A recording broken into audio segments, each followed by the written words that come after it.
비상계엄을 선포합니다.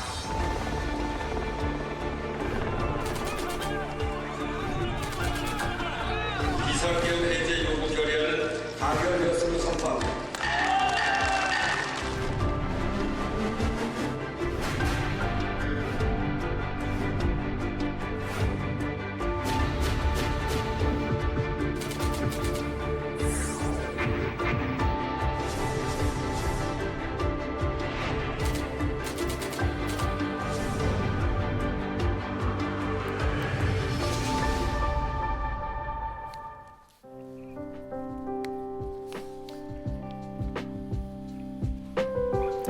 예, 시청자 여러분, 그동안에 별거 없으셨습니까? 설날 저녁에 이렇게 인사를 드리게 됐습니다. 눈도 굉장히 많이 와가지고 귀성길 오르신 분들은 굉장히 좀 고생을 하셨겠습니다.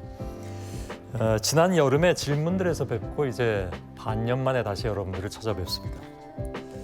그때가 마지막일 줄 알았는데 이 참 세상 일이라는 게 참으로 알 수가 없는 것 같습니다. 이번 질문들은 모두 10편이 기획이 됐습니다. 이번에도 각 분야의 대표적인 분들이 이 자리에 나오실 예정입니다. 첫 시간이죠, 오늘. 작년 말에 우리를 놀라게 했던 계엄령 이후에 전국은 그야말로 요동치고 있습니다. 오늘 첫 시간은 그에 대한 토론을 진행하겠습니다. 오늘 토론은 생방송으로 진행을 하겠습니다. 오늘 나와주신 분들 두 분입니다. 홍준표 대구시장과 유시민 작가가 나와주셨습니다. 어서 오십시오. 안녕하십니까. 예. 과거에 100분 토론에서 자주 모셨지만 두 분을 이렇게 맞토론으로 모시는 건 저는 처음입니다. 근데 아마 재작년인가 100분 토론에서 두 분이 맞토론을 하셨던 걸로 알고 있습니다. 예. 아무튼 오랜만에 뵙게 됐습니다. 오늘 토론 중에는 저희가 의뢰한 여론조사 결과를 몇 가지로 좀 나눠서 보여드리는 순서도 있습니다. 이 여론조사는 전국의 성인 남녀 1,004명을 대상으로 해서 1월 24일과 25일 이틀 동안 진행을 했습니다. 기억하시는 것처럼 1월 26일에 윤석열 대통령은 구속 기소가 됐기 때문에 이 조사는 그 직전에 이제 이루어졌다고 봐야 되겠죠. 여론조사 업체 K-스타트 리서치가 실시했고요. 표본 오차는 95% 신뢰 수준의 플러스 마이너스 3.1%입니다. 자세한 내용은 중앙선거 여론조사심의위원회 홈페이지를 참조하시면 되겠습니다. 자, 윤석열 대통령은 3일 전에 검찰에 의해서 구속 기소가 됐죠. 이제는 탄핵 여부에 대한 헌재 판단 그리고 내란 혐의에 대한 법원의 판단만 남아 있습니다. 사실 저희가 2달 가까이 계엄 또 내란 이런 단어 속에 살면서 뭐랄까요, 어느 때보다도 민주주의라는 것에 대해서 많은 생각을 하게 된 시간들이었다고 생각을 합니다. 사실은 그래서 두 분께도 두 분이 생각하시는 민주주의의 정의가 무엇인가, 핵심이 무엇인가, 지금 상황은 그렇다면 거기에 비춰서 생각하면 어떻게 받아들여야 할 것인가, 이런 질문을 화두 삼아 드릴까 하는데 그 질문은 잠시 뒤로 미루고 우선 12.3 비상계엄에 대해서 국민들이 어떤 판단을 하고 계신지, 요즘 굉장히 많은 여론조사 결과가 나오지 않았습니까? 그래서 저희들의 조사 결과부터 좀 전해드리고 토론에 들어가도록 하겠습니다. 보시죠. 58%의 응답자는 12.3 계엄은 위헌적인 중대범죄다 이렇게 판단을 하셨고요. 39%는 이번 비상계엄은 합헌적인 대통령의 권한 행사다 이렇게 응답했습니다. 물론 이 조사는 아까 말씀드린 것처럼 검찰의 구속 기소 이전에 한 조사라는 점은 좀 유의를 하시면 되겠습니다. 자, 어쨌든 계엄 사태 직후, 그러니까 작년 12월을 얘기합니다. 그 직후와 비교하면 계엄이 합헌이다 이렇게 생각하는 사람들이 수치적으로 많이 늘어나는 것은 사실입니다. 이런 결과에 대해서 그럼 어떻게 생각해야 될 것이냐? 홍준표 시장께 먼저 드리겠습니다. 처음에 계엄을 했을 때는 이 45년 만에 계엄입니다. 네. 그래서 지금은 군정시대가 오는 게 맞지 않죠. 그게 국민적 저항이 굉장히 심했어요. 네. 그런데 시간이 지나면 지날수록 왜 계엄을 할 그런 절박한 사정이 있었을까? 거기에 대한 이제 국민들이 이제 생각을 하기 시작했죠. 하다 보니까 29번의 탄핵이 있었어요. 그 탄핵이라는 게 이게 헌재에서 결정을 할 때까지 직무가 정지됩니다. 소추로 넘어간 건 13번이고. 그렇죠. 그렇다 보니까 자기를 수사한 검사도 탄핵해버리고 자기를 유죄로 한 판사도 탄핵하려고 하고 그렇게 하다 보니까 국회가 이게 폭주하는 게 아니냐. 국회 권력이라는 게. 예. 국회 권력이라는 게 192명의 야당 연합이 폭주를 하는 거 아니냐. 그리고 거기에서 탄핵이 거래됐죠. 또 장관 인사청문회 할 때 제대로 동의해 준 사람이 거의 없거든요. 거기다가 총선 끝나고 총리를 한번 바꿔보려고 하니까 국회에서 이게 바꿔주지 않을 것 같으니까 예. 총리도 못 바꾸고 있죠. 거기다가 마지막에 가서 여기에 이제 예산 편성을 하는데 지금 해방 이후에 야당 단독으로 예산 편성한 게 이번이 처음입니다. 아무리 권위주의 정부 시절에 잘못된 여야 관계가 있었어도 예산은 끝에 가서는 합의 처리가 됐어요. 근데 일방적으로 예산도 그중에서 민생 예산도 많이 잘라버리죠, 마음대로. 그래 하고 또 추가로 요즘 이야기하는 게 처분적 법률이라고 합니다. 행정부의 권한이 예산 편성권에 있는데 이걸 갖다가 국회가 예산 편성을 해가지고 처분적 법률 형태로 통과시키려고 또 그래 하니까 국민들이 보기에는 국회가 너무 예. 폭주한다. 상당수의 국민들이 저 계엄 안 하고 견딜 수 있었겠나. 예. 이런 식으로 이제 생각을 바꾸게 되었죠.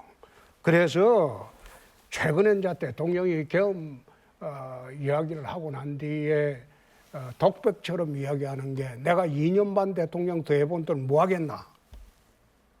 아무것도 할 게 없는데. 그런 이야기를 하는 거 보니까 그게 이제 국민들이 상당수가 인식을 하게 되고 예. 결국은 그 계엄을 저는 잘했다고 보질 않습니다.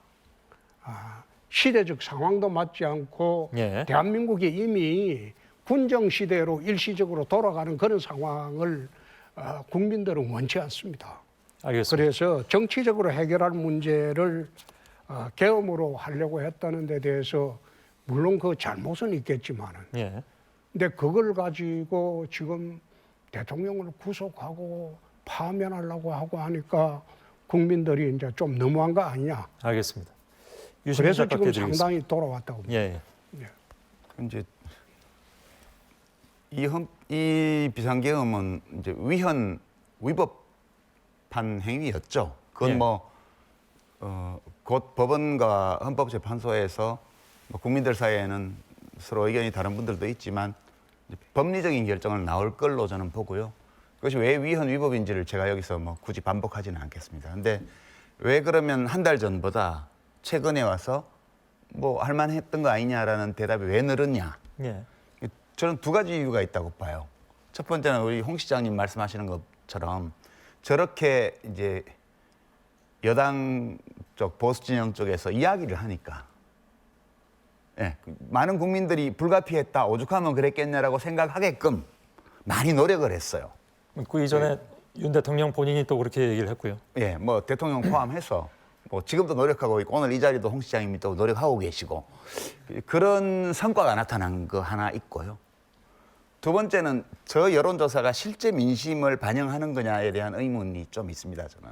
예. 그러니까 우리 손 앵커께서는 안 계셨지만 작년 이맘때죠. 작년 2월 달쯤에 여론조사에서 국민의힘당이 압승한다는 여론조사 결과가 한 달 내내 나올 때 총선.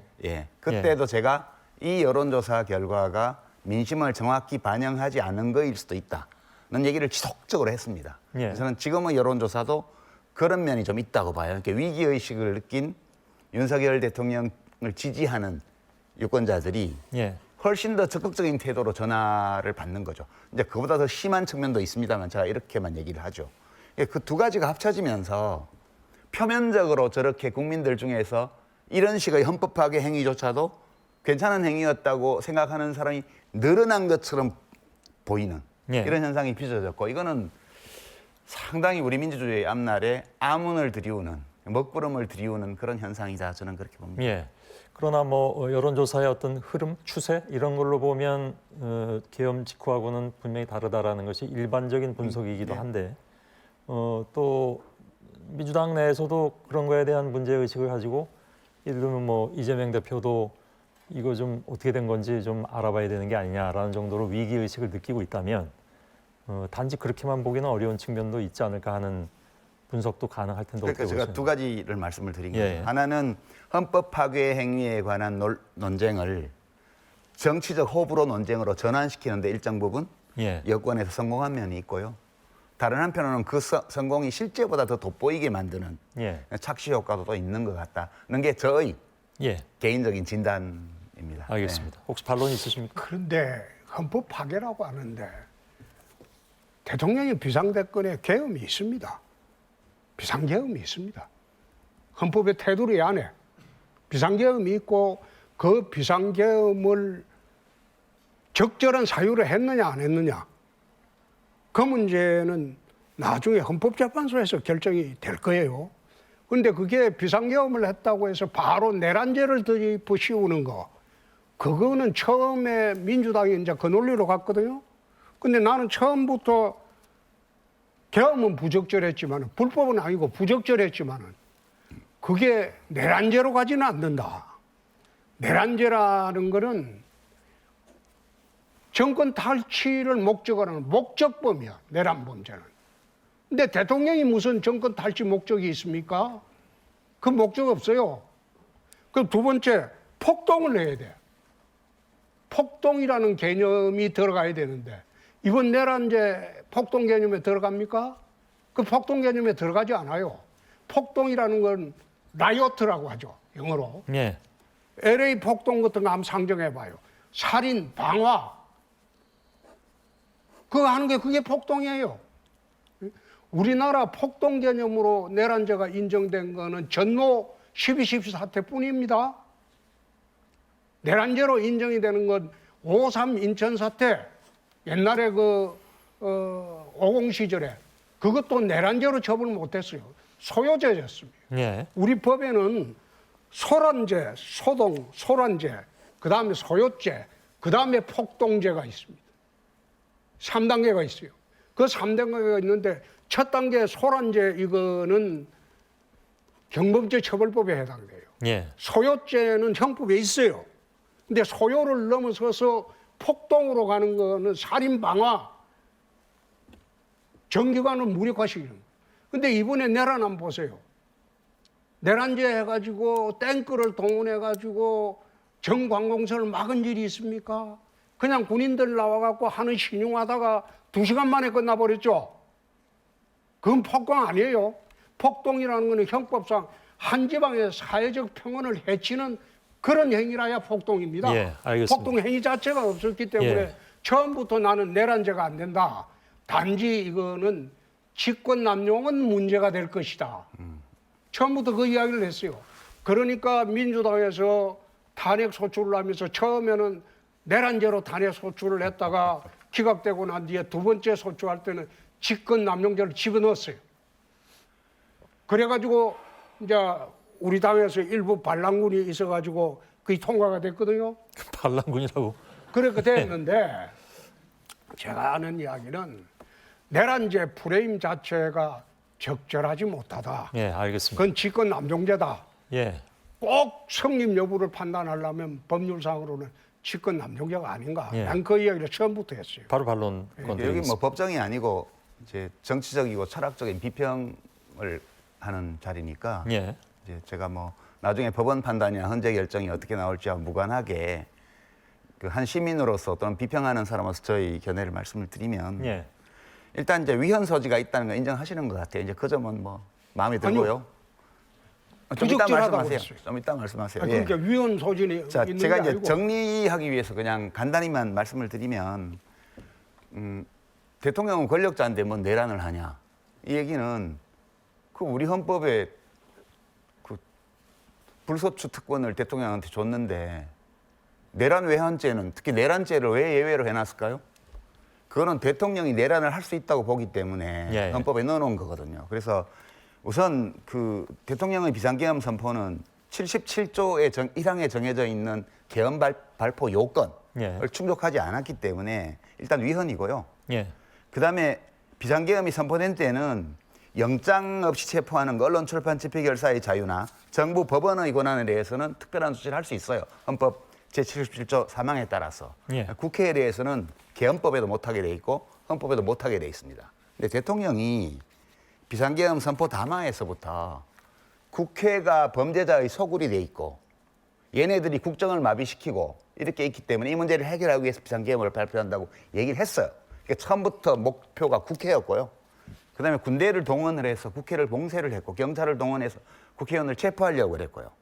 계엄법에 비상계엄이 합법적인 경우에도 국회의원의 불체포 특권은 유지하도록 계엄법에 명시되어 있습니다. 예. 그러니까 이게 헌법 위반은 너무 명백하고 계엄법에도 위반돼요. 절차 위반은 제가 말 안 하겠습니다.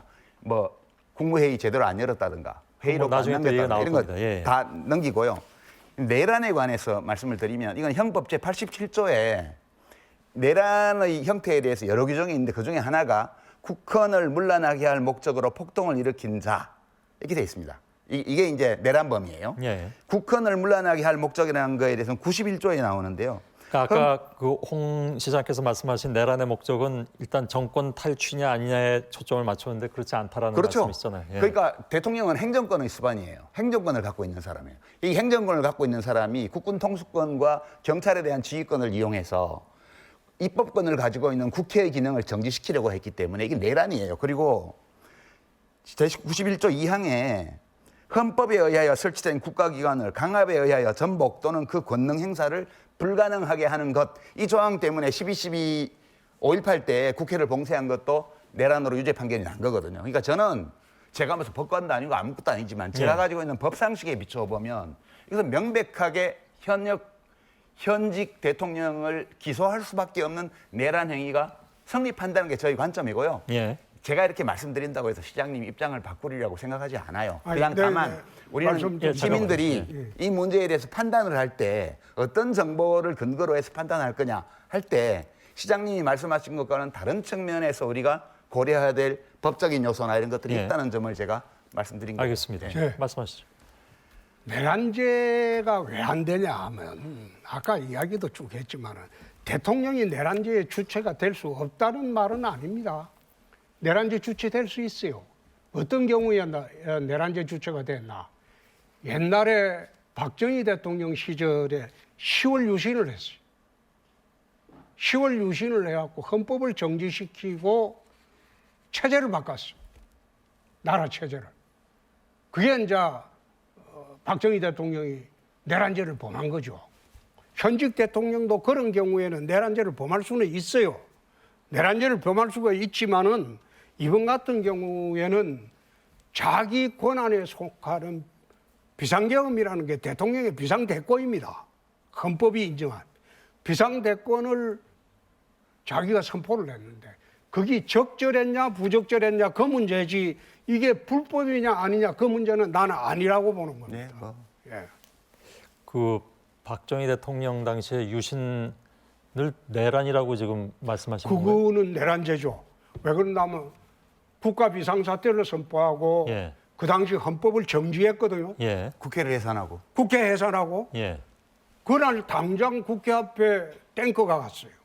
야당 의원들 탱크로 추집 저지를 했죠. 예. 그때 국회 앞에 야당 의원 들어가려고 할 때 군인들이 손칼로 저지했죠. 그래서 국가의 모든 헌법 기능을 정지를 시켰어요. 그건 전형적인 내란이죠.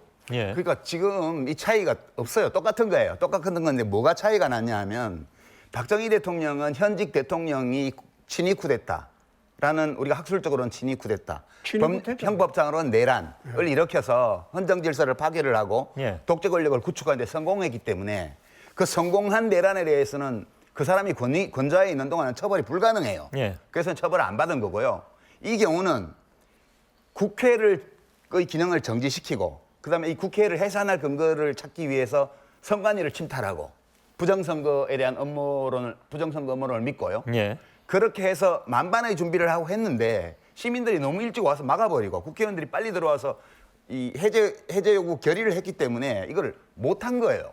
실패했기 때문에 지금 처벌받게 된 거거든요. 원래요 내란범은요 성공하면 처벌 안 받아요. 실패한 내란범만 처벌받는 것이고 정확히 박정희 대통령은 성공한 내란범이 처벌받지 않은 경우, 예. 윤석열 대통령은 실패한 내란범이 처벌받는 경우 두 개를 우리 현대사에서 다 경험하는 거예요. 지금. 예. 그 홍 시장님 저는 그렇게 봅니다. 알겠습니다. 홍 시장님 말씀과 그 윤석열 대통령이 변호인 통해서 한 얘기하고 맥을 같이 하는 것 같은데 무슨 얘기냐면 모든 것이 헌법 테두리 내에서 이루어졌고 그렇죠. 유혈 사태나 인명 사고는 물론 정치인 체포 지시도 없었다. 이건 근데 다른 뭐 예를 들면 그 지금 그 구속 기소된 다른 그 부하들의 얘기하고는 좀 배치되는 측면도 있습니다. 아무튼 따라서 내란죄가 성립될 수 없다라는 메시지를 전했다고 하더군요. 그런데 그거는 난 뭐 언론에서 봤기 때문에 예. 정확히 그런 말씀을 하셨는지 그거는 내가 잘 모르겠습니다. 아니, 변호인이 이렇게 전했으니까요. 예, 예. 예. 문제는 이걸 처음에 내란죄로 프레임을 씌워가지고 국민들한테 이제 공포를 극대화를 시켰는데 예. 내가 그 페이스북에 쓴 게 있어요. 그 당시에 당장 한밤중의 해프닝이요. 해프닝에 불과하고 이게 직권남용죄는 성립 여부가 될지 모르나 예. 내란죄는 안 된다. 만약 내란죄로 계속 가게 되면 헌법재판소에 제소된 헌법재판소법 51조를 보면요.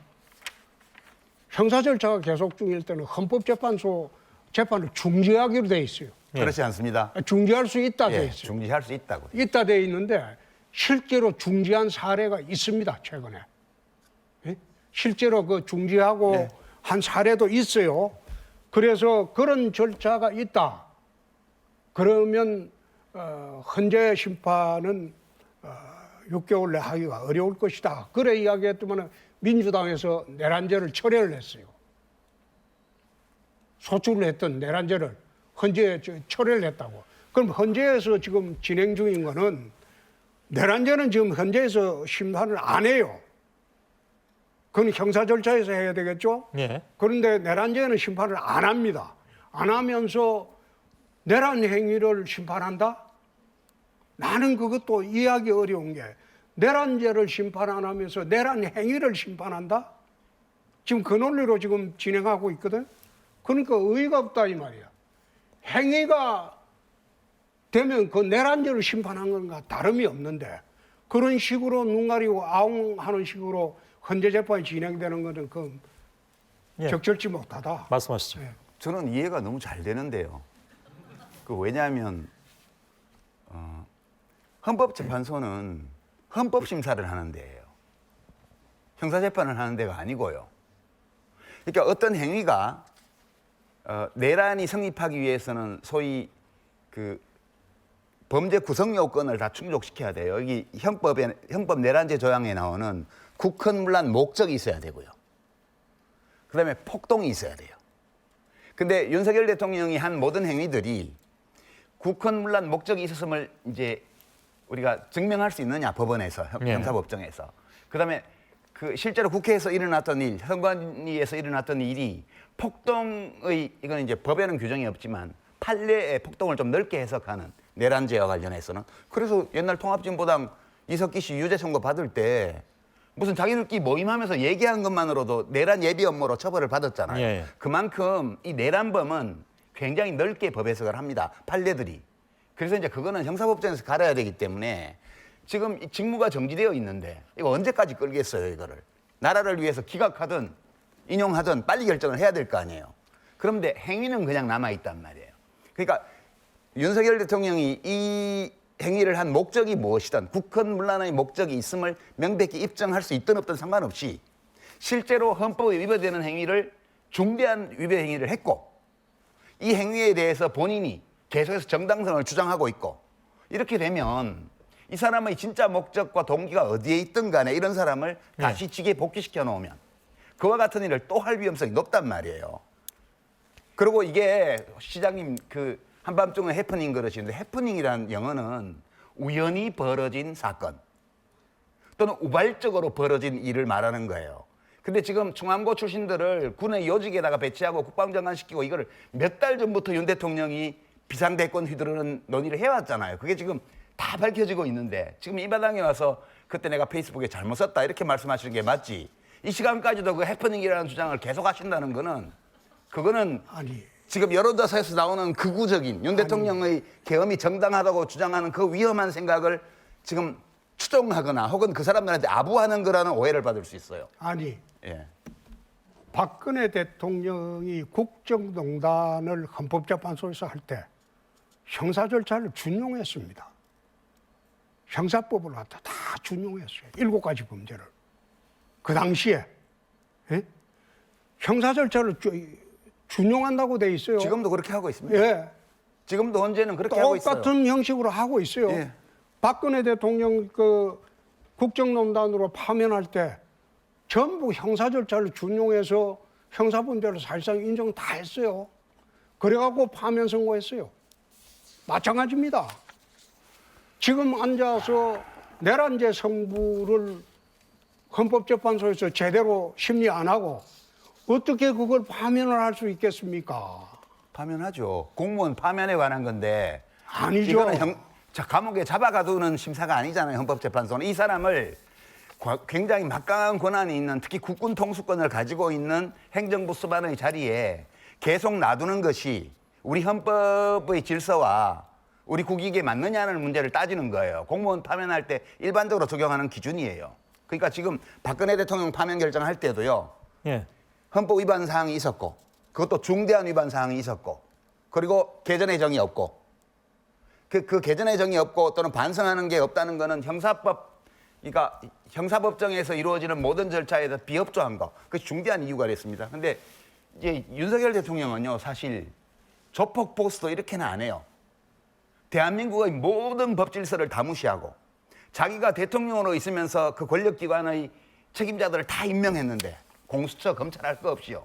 자기가 임명한 대법원장, 자기가 임명한 검찰총장, 자기가 임명한 무슨 헌법재판관이 거기 또 있고 자기가 임명한 공수처장이 있고 다 있는데 자기가 임명한 경찰청장과 그 휘하의 간부들이 있고 그 사람들이 지금 윤석열 대통령을 잡아넣었고 재판에 회부했고 기소했어.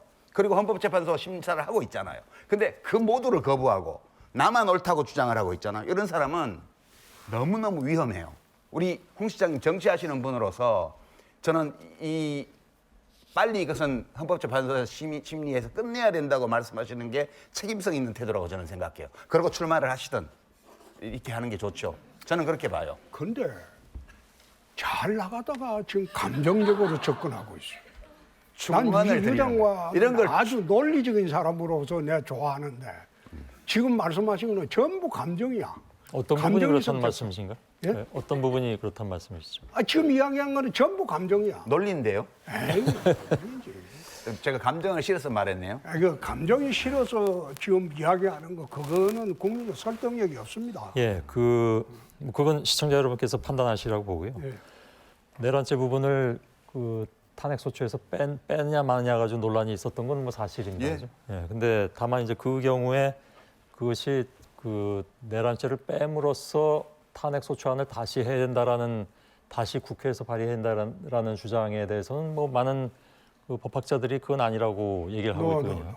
예. 법학자들이 전부 작용화돼서 아니. 그런다고 그럴까요? 그게 엉터리 법학자들. 그러니까요. 그렇게 제대로 말씀하시는 된 법학자들의 허영 박사 같은 경우는 예. 우리나라 헌법의 태도입니다. 거의 없죠. 제대로 된 법학자가 그렇게 근데 말하고 그분은 이야기가 예. 공소장 이게 말하자면 탄핵 소추 의결서가 공소장입니다. 공소장이야. 검사로 치면 공소장이야. 그렇죠. 그러니까 공소장을 이래 보내는데 국회에서 의결한 내용하고 다른 내용으로 할 때는 예. 그 국회 재의결 절차를 거쳐야 돼요. 아니 근데 그 기억을 하시겠지만 예.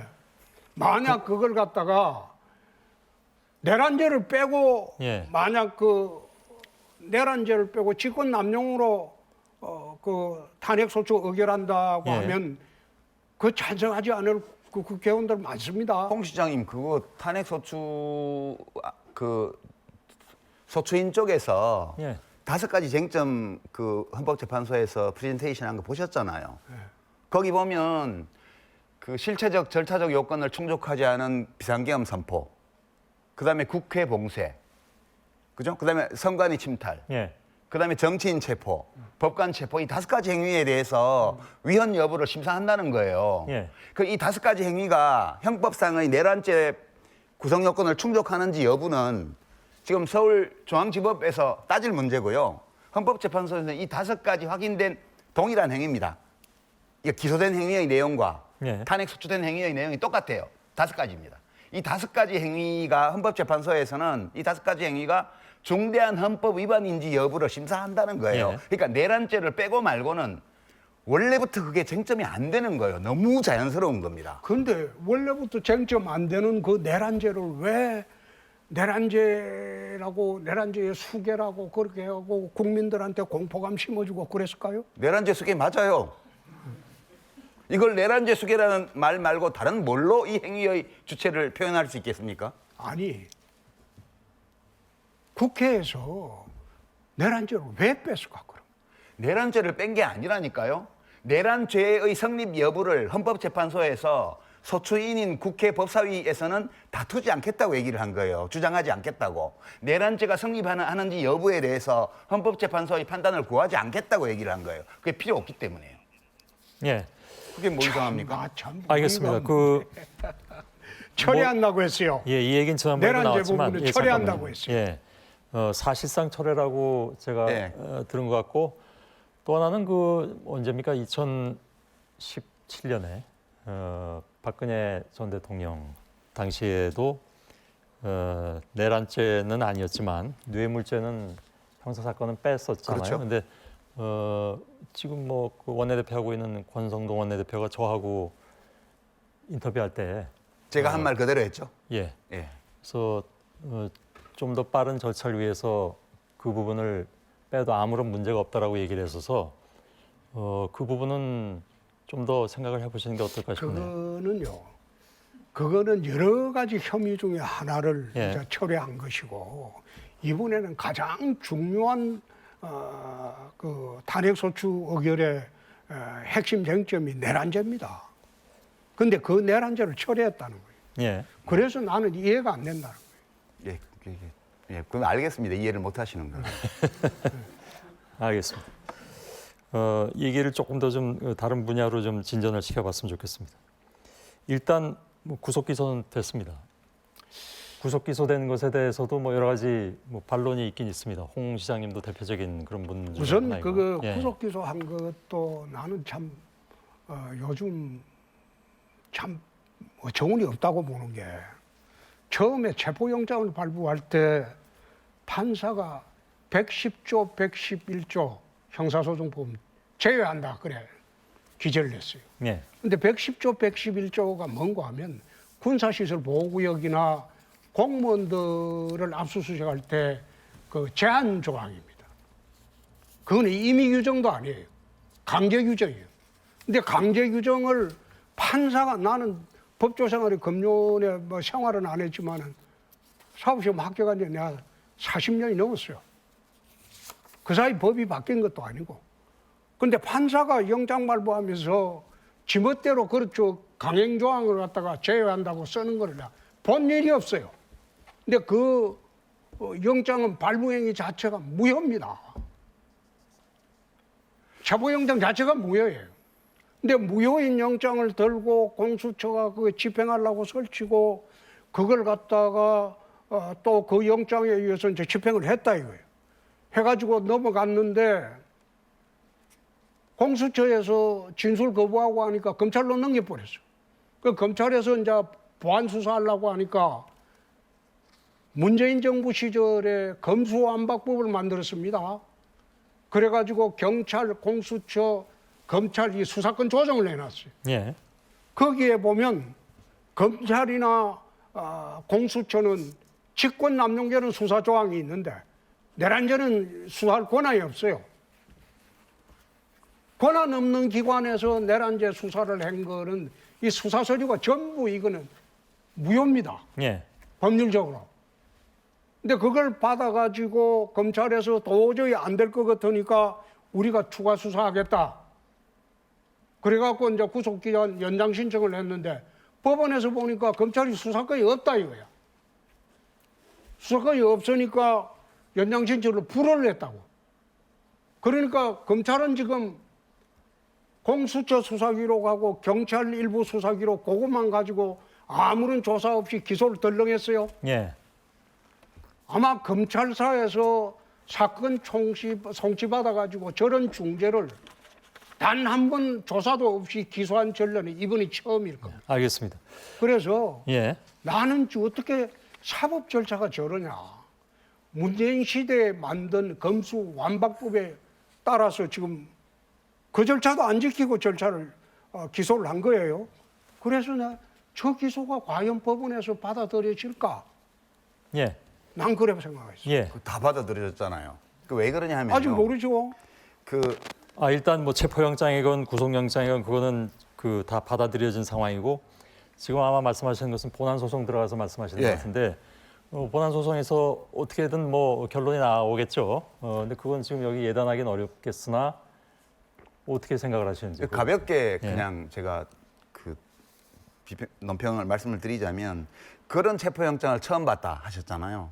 이렇게 관저에 숨어서 안 나오는 대통령이 없었어요 지금까지. 그러니까 이런 체포영장이 있을 리가 없어요. 예. 그러니까 여기서 형사소송법 110조, 111조를 배제하도록 한 이유는 다른 때 대통령실, 그 전에 청와대를 압수수색할 예. 때는 문서나 서류를 압수하러 간 거예요. 그러니까 거기가 군사기밀보호구역이고 그 문서나 서류를 보관하고 있는 장소 또 서버 이런 것들이 전부 기밀사항이 많기 때문에 협의해서 요구하는 걸 내주고 이렇게 했단 말이에요. 근데 이번에는 달랐던 게 대통령을 체포하러 간 거예요. 대통령이 여기 숨어서 안 나오기 때문에. 그 안 나오는 이유를 뭐로 되냐면 군사비밀보호구역이라는 걸로 해서 이 형사소송법 110조, 111조를 이유로 안 나오고 있는 거예요. 경호실이 이걸 가지고 힘으로 막고 있는 거예요. 그래서 판사가 생각하기에 이것은 대통령실에 있는 어떤 관저에 있는 어떤 물품이나 이런 거를 압수하라는 게 사람을 붙들러 가는 건데 사람을 붙들기 위해서 사람이 안방에 안 있고 어디 다용도실에 숨었다 하면 다용도실에 가야 될 거 아니에요. 그러니까 사람을 체포하기 위한 수색영장이에요. 그러니까 이런 거는 처음이 맞아요. 이게 과거에도 없었고 앞으로도 있으면 절대 안 되는 영장이니까 그런 거로 저는 이해를 했고요. 예. 법원에서도 이랬기 때문에 이 합법성을 다 인정했다고 저는 보고요. 두 번째로 검찰이 청구한 열흘짜리 그 구속기간 연장 신청 그것을 두 판사가 연속해서 기각했는데요. 예. 그 이유는 뭐냐 하면 그 되게 당연한 판결이에요. 이게 그 공수처법을 보면요. 공수처법 26조에 어떻게 돼 있냐 하면 판사와 검사의 범죄 혐의에 대해서는 공수처가 직접 기소합니다. 그러나 판검사를 제외한 다른 고위공직자에 대해서는 기소권이 없어요, 공수처에. 기소할 때는 검찰에 보내야 돼요. 그래서 여기 26조에 뭐라고 돼 있냐 하면 수사처 검사는 이 판검사와 관련된 사건을 제외한 고위공직자의 범죄 등에 관한 수사를 했을 때는 어떤 이유에서 했을 때에는 관계 서류와 증거물을 지체 없이 서울중앙지방검찰청 소속 검사에게 송부하여야 한다 이렇게 되어 있습니다. 송부예요. 이게 이첩 이런 게 아니에요. 예. 송부예요. 그냥 보낸다는 뜻입니다. 그리고 그 다음 조항에 중앙지검의 사건 처리 검사는 서류와 증거물을 송부받아 해당 사건의 공소 제기 여부를 신속하게 공수처장에게 통보해야 된다 이렇게 되어 있습니다. 이거를 그대로 법문대로 해석하고 그리고 원래 이 공수처법을 만들 때 국회에서 붙여놓은 입법 취지가 있습니다. 그걸 보면 이 고위공직자 사건에 관해서는 수사 기소 분리예요. 수사는 공수처, 기소는 검찰 이렇게 되어 있기 때문에 예. 검찰은 당연히 받아가지고 기소 여부를 판단하고 기소하거나 기소하지 않으면 안 한 이유를 통보해주면 되는 거예요. 근데 이거를 검찰이 받아가지고 뭐 때문에 자기들이 무선 권한으로 열흘 동안 더 구속하면서 자기들이 보충 수사하겠다고 하냐는 거예요. 예. 그래서 이거는 너무 당연한 결정이고요. 이 결정이 너무 당연했기 때문에 검찰도 받아들인 거고요. 그다음에 공수처에서 넘긴 수사 자료와 증거 목록을 볼 때 이것은 기소하는 것이 마땅하다는 판단으로 그냥 기소한 거예요. 모든 것이 헌법과 형사소송법과 공수처법과 등등이 규정하고 있는 절차에 따라서 진행된 거라고 제가 이해하는 바로는 그렇습니다. 제가 법 전문가는 아니지만 요새 내란 사태 때문에 법 공부 엄청 열심히 하고 있습니다. 국민들과 함께. 제가 볼 땐 이래요. 유 장관 계속하는 거 보니까 지금 변호사 시험 쳐도 되겠어요. 이 나이에 근데 변호사에서 뭐 하겠습니까?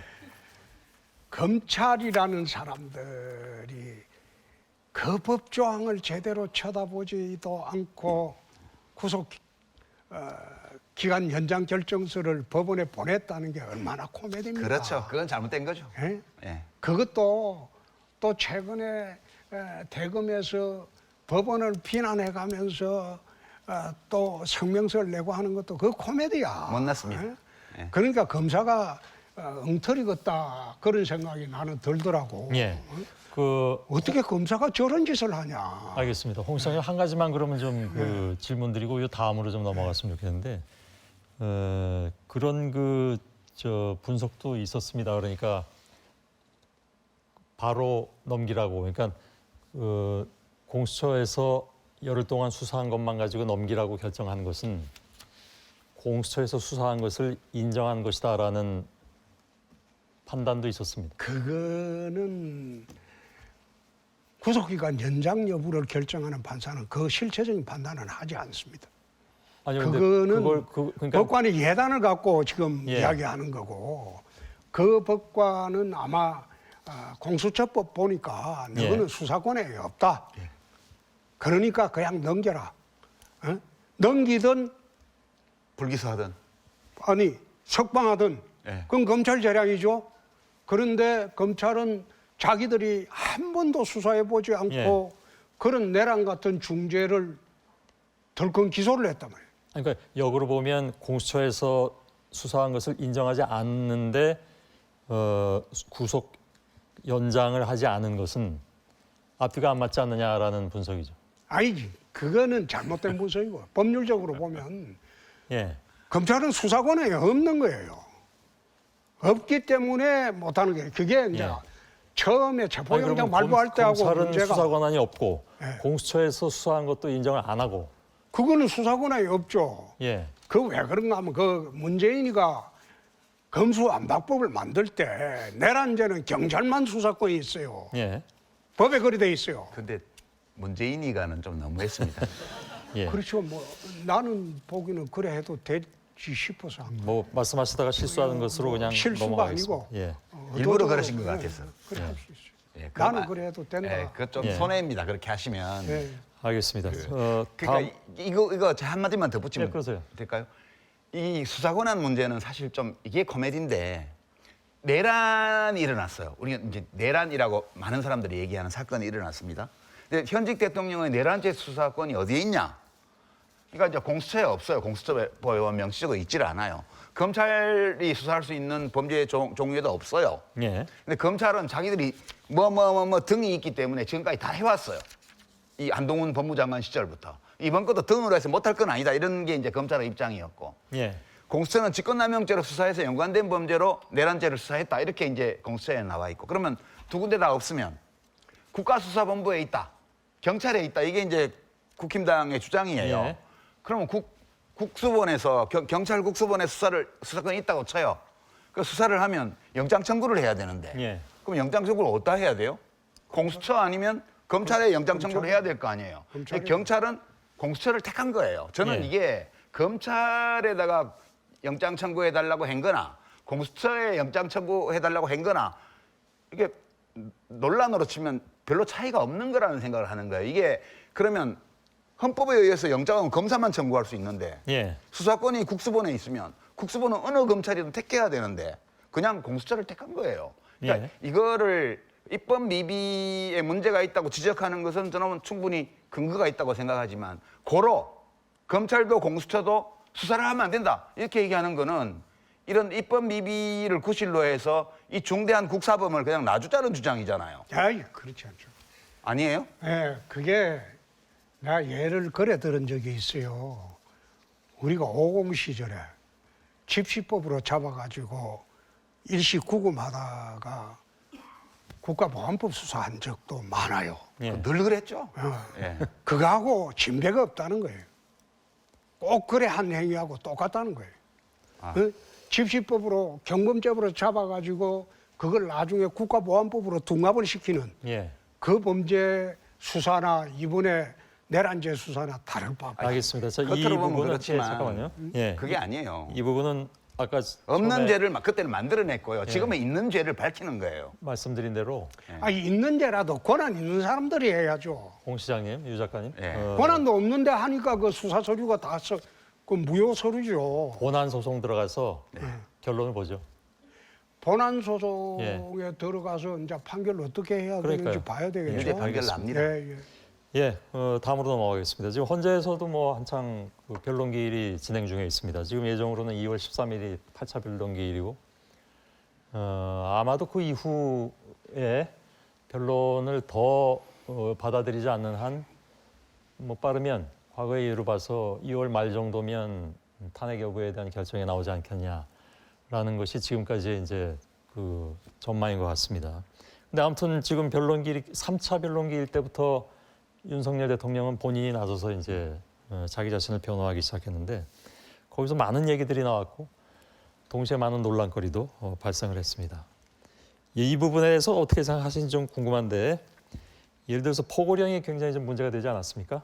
근데 포고령 같은 경우에 법적으로 검토해서 손댈 것은 많지만 저는 이게 없지만으로 처음에 봤는데 많지만으로 나와서 약간 조금 놀라긴 했습니다. 많지만 어차피 계엄이라는 게 하루나 이틀 뭐 지나면 끝날 것이었기 때문에 뭐 손대지 않았다.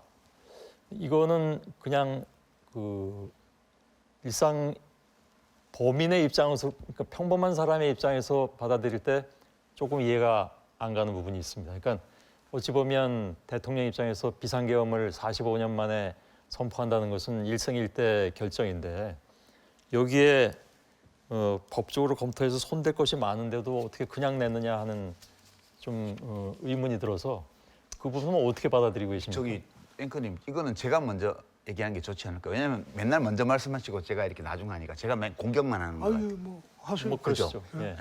제가 먼저 하고 저를 이렇게 비판하시면 예. 뭐 이러다 자리를 바꿀 일이 또 생길지도 모르겠습니다. 예, 좀 부당한 것 같아서. 예, 말씀하시죠. 예. 그 계엄포고령 1호는 제일 문제가 1항이에요. 1항. 뒤에 2, 3, 4, 5, 6도 문제지만 예. 제일 심각한 건 1항이에요. 1항이 이 계엄포고 담화에서 국회가 범죄자의 소굴이 되어 있다.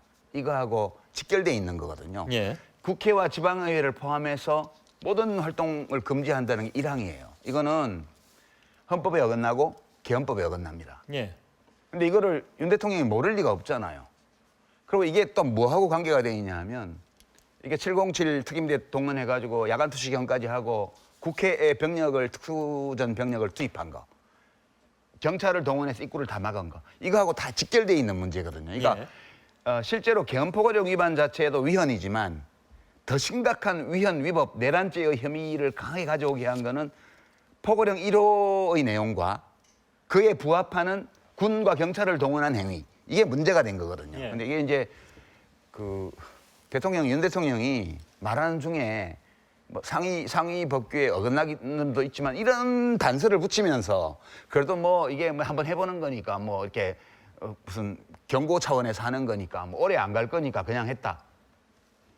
이거는 그냥 저는 자백으로 들리더라고요. 위헌, 위법인 줄 알면서 내가 했다.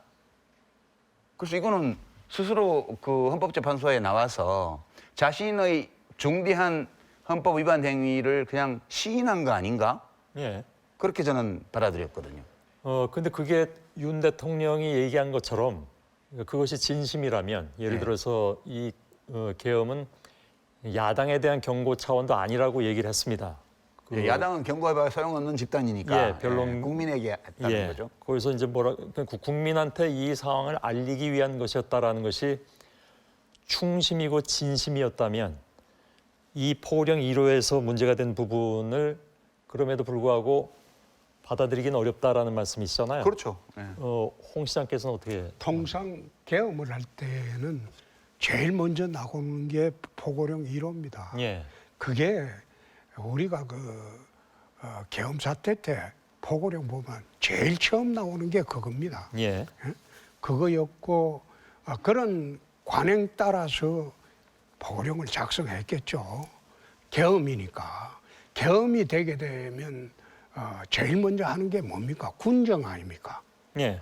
전부 서울 특별시장도 지금 행정권이 계엄사령관 밑으로 들어가 버려요. 나 대구시장 하지만 54단장 밑으로 들어가 버리는 거예요. 큰일 날 뻔했어요. 아니 그러니까 원래 계엄이 그래요. 근데 계엄이 전시 또는 이에 준하는 사태라고 돼 있거든요. 처음에 계엄 선포를 하던 날 그 저녁에 내가 집에 들어와 있으니까 비서실장이 전화 와서 빨리 TV를 좀 보시라고 해서 TV를 켜보니까 계엄 발표를 하고 있습니다. 예. 계엄 발표를 다 들으면서 첫 번째 떠오른 게 저게 계엄 사유가 되나? 첫째. 예. 그 다음에 국회가 계엄 해제 요건을 행사할 건데 저걸 어떻게 막으려고 저러냐. 막을 수가 없을 건데. 그래서 전국 자치단체장들이 밤 11시 반에 비상소집을 하고 다 그랬어요. 간부들 다 나오라고 예. 하고. 그럼 우리도 그 행정부의장이 전화 와가지고 우리도 다 해야 되지 않느냐. 그래서 내가 좀 있어봐라. 국회가 해제 요건 행사하면 저거 말짱 도루묵이 되는데 저게 뭐 어떻게 성사가 되겠노? 국회는 못 들어가게 일단 막는다라는 전략이 있었는데요. 그게 안 되죠. 국회 막으려면 첫 번째 화요일 날 개엄하는 게 어디 있어요? 국회의원들이 지금 서울에 있는데 국회의원들은 금요일 오후 되면 다 집에 들어가요. 서울 빼놓고. 그럼 홍 시장님 생각은 애초에 국회의원들이 들어가는 것을 막을 생각이 없었... 막을 수가 없죠. 아니, 그러니까 그래서 탱크를 가지고 가가지고 예. 군이 전부 포위를 해야죠. 예? 국회를 포위를 했어야 되는데 그걸 못했잖아요. 아니요, 못 막은 것과 막을 생각이 없었다라는 것은 다른 문제인데. 막을 생각이 있었다면 탱크부터 동원을 했겠죠. 아닙니다. 그래서 제 이야기는 그래요. 저거 계엄을 생중계하는 나라가 세계에 어디 있냐? 계엄을 생중계했거든. 방송사에서. 세상에 계엄을 생중계하는 나라가 어디 있냐? 그렇게 생중계했는데 내가 TV를 보다가 여러 군데 채널을 돌려봤어요. 돌려보니까 사람들이 들어가요. 예. 그래서 저거 안 되는데 저래 들어가면 대부분 그 해제 요건 행사해 보면 거기서 끝나버리던데. 그런데 12시 반 넘으니까 해제 요건 행사를 하더라고. 예. 그래 되는 거 보고 아이고 저 어설프게 왜 저런 짓을 했을까? 그러니까 지금 홍 시장님의 말씀의 요체는 이 계엄을 정말 진심으로 성공시키려고 했던 것이 아니다. 나는 그거 어떻게 저런 어설픈 짓을 할까 그런 생각을 했죠. 그래서 이튿날 아침에 간부들이 와서 있길래 참 내가 그 이튿날 아침에 그랬어요. 한여름 밤이 꿈이었다. 좀 수습 잘하시라. 예. 내가 그래 글 쓰고 말았어요. 근데 시장님 그게 아니에요. 그게 아니 그냥 결과를 놓고 보면 그렇게 어설퍼 보이는데요. 예. 어설픈 일이 아니었어요. 그러니까 그 포고령 1호의 1항 있잖아요. 그거는 과거에 쿠데타를 했던 박정희 대통령이나 뭐 전두환 장군이나 이런 사람들은 포고령에 그런 걸 넣지 않고 국회를 봉쇄했다고요. 아예. 왜냐하면 포고령 자체가 헌법 위반이기 때문에 예. 행위로는 위헌 행위를 하더라도 아예 포고령 자체에 위헌적인 내용을 넣지는 않았어요. 그러니까 포고령에 그런 내용이 없이 그냥 국회를 봉쇄했다고요. 국회를 해산하고. 근데 이 대통령은 자기가 뻔히 위헌 조항인지 알면서도 포고령 1호에 그걸 넣어서 발표를 했고요. 예. 그다음에 왜 국회를 봉쇄를 못했냐 하면 그날 이천에서 헬기가 뜰 때 707 특임대 올 때 그 진눈깨비 날려갖고 35분간 헬기가 못 떴어요. 예. 35분이요. 그다음에 수방사한테 비행구역 설정. 이 비행금지구역 예. 그 진입 허가 받는데 30분이 걸렸습니다. 그래서 1시간 넘게 헬기의 진입이 지체됐기 때문에 그 사이에 가까이 있던 시민들이 국회로 오고 예. 가까이 있던 국회의원들이 들어가서 겨우 그걸 한 거예요. 만약 일기가 좋았고 눈이 오지 않았고 수방사하고 협조 관계가 원활하게 미리 돼 있었다면 1시간 일찍 국회 그 운동장에 내렸습니다. 그랬으면 딱 707 특임대가 가서 국회 정문 봉쇄하고 후문 봉쇄하면 못 들어가요, 아무도. 그러니까 이게 그렇게 하고 주요 정치인들 다 체포하라고 방첩사령부에 명을 내렸잖아요. 예. 그 상태에서 뭐 윤석열 대통령은 아니 국회 막으면 딴 데서라도 해제하지 이렇게 얘기하는데 그게 아니고 다 잡혀가는데 어디 가서 회의를 해요. 국회의장이고 뭐고 다 잡혀가는데. 그러니까 이거는 실제로 운이 따르지 않아서 실패한 건데 만약 성공했더라면요. 이 토론 없어요. 지금 이 자리에. 시장님도 뭐 어떻게 했을지 모르고요. 저도 마찬가지고요. 그러니까 그렇게 무서운 일이 벌어질 뻔했는데 다행히 천운이 따르고 시민들이 빠르게 대처하고 국회 야당이 빠르게 대처한 덕분에 예. 마치 결과적으로 한밤의 해프닝처럼 보인 것일 따름이지 실제로는 너무너무 무서운 일이 예. 우리나라에 있었던 거거든요. 또 한 가지가 있습니다. 근데 예. 유 장관은 큰일 날 뻔했다. 예. 그래도 저는 1차 체포 명단에 없었대요. 홍 시장님은 아니시고요. 아니, 나는 가만히 생각해 보니까 어떻게 어떻게 웃으면서 얘기할 개혁을 문제는 해도 아닌데. 저래 예. 어설프게 할까? 그래서 나는 저 해프닝이라고 봤어요. 예. 오죽 답답하면 저런 해프닝이라도 해서 국민한테 알리려고 했을까? 오죽 어리석으면 그런 일을 하겠습니까? 한 가지만 더 그 헌법재판소에 있어서 변론길에서 한 얘기는 조금 그 서로 얘기를 하고 넘어갈 게 한 가지만 더 있습니다. 왜냐하면 이거 포고령 1호에 관련된 일이기 때문에 국회에 병력을 넣은 것은 일단 소수다. 뭐 280명이냐 아니면 또 본회의장에 들어간 건 또 그보다 더 적지 않느냐 이런 얘기들이 이제 그 김용현 전 국방장관하고 윤석열 대통령 사이에 오가기도 했는데 윤석열 대통령 김용현 전 국방장관이 뭐라고 얘기했냐면 질서 유지를 위해서 넣었다 이렇게 얘기하고 있습니다. 그러니까 그 군인을 넣은 것을. 근데 그걸 보면서 조금 궁금했던 것이 질서 유지가 뭐지 하는 생각이 들었습니다. 그러니까 국회에 군인을 넣은 것이 왜 질서 유지를 위해서 넣었지? 국회가 질서가 안 잡혔나? 안 잡혔으니까 유지를 하겠다고 한 것으로 해석될 수밖에 없는 것이어서 그래서 이러한 변론들이 우리 시민들한테 과연 이제 설득력 있게 다가갈 것이냐 하는 문제는 조금 의구심이 생겼습니다. 나는 예, 김용현 장관 같은 사람을 등용한 게 문제라고 봐요. 예, 또 그 사람이 무슨 이야기 하든지 나는 관심이 없어요. 어떻게 저런 사람이 대한민국 국방부 장관을 하고 있었나? 예, 아마 신원식 장관이 했으면 계엄 사태 안 일어났을 거예요. 그래서 나는 그 사람이 무슨 말을 했는지 거기에 대해서는 예. 말하지 않겠습니다. 알겠습니다. 또 한 가지는 우리 군이 부당한 명령에는 응하지 않았을 것이다라는 얘기도 했습니다. 그건 그 윤석열 대통령 자신이 그 얘기를 해서 그럼 본인의 명령을 부당한 것이라고 이미 판단하고 있었나 하는 생각도 그런데 들고. 사실 처음에 내 말씀드렸듯이 외형상 대통령의 비상대권을 행사를 하게 되면 예, 계엄을 하게 되면 군인들이 그 불복할 수 있겠습니까? 국군 통수권자인데. 예, 그런데 실질적으로 전장에 나가면 일선 지휘관은 판단권이 없어요. 돌격하라 하면 돌격하는 거 아닙니까? 예. 그게 군대 아닙니까? 그래서 일선 지휘관들을 문책하고 하는 거 나는 저거 잘못됐다고 봐요. 정말 책임이 있다면 비상대권을 가진 대통령한테 물어야지. 예. 그 외에 국방부 장관까지는 내 이해가요. 근데 거기에 뭐 군인들 일에 책임 묻는다고 하니까 어느 군인은 그 국회에 나와갖고 찔찔 짜고 내가 그거 보고 기가 막히다고 했는데 예, 옛날에 뭐 어느 그 특전사가 어디는 안 되면 되게 하라가 그게 구호였는데 요즘은 애들이 이야기하는 거 젊은이들이 이야기하는 거 보면 안 되면 질질 짜라가 구호예요. 내가 그런 거 쳐다보면서 저런 사람한테 무슨 대한민국 안보를 맡기냐? 예.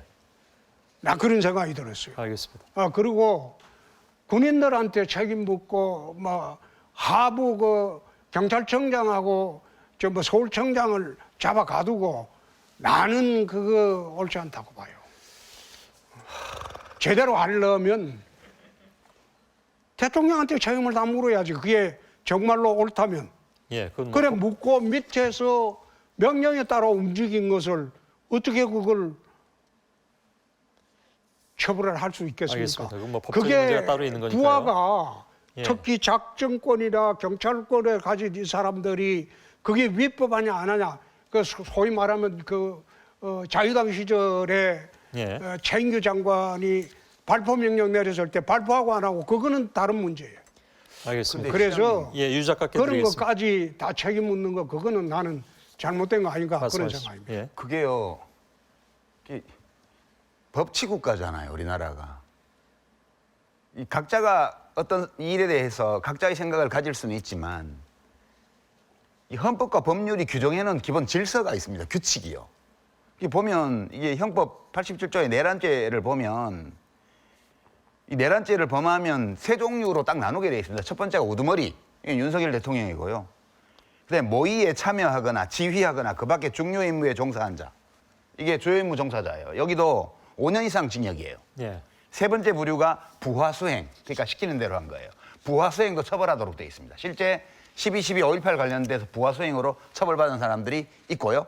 김재규 그 12.6 대통령 시해 사건 관련해서도 부하수행으로 사형당한 사람도 있습니다. 예. 심지어는. 장관님. 근데 그러니까 그거는 전부 사전 통모를 전제로 한 겁니다. 여기도 사전통보 다 했습니다. 그러니까 사전 통모했다면 내가 그 따지지 않겠어요. 그러니까 이렇게 보시죠. 그러니까 실제로 엄격하게 말하면 국회문을 봉쇄하고 국회의원 신분증을 제시하는데도 안 들여보내고 막은 경찰관들도 처벌받아야 돼요.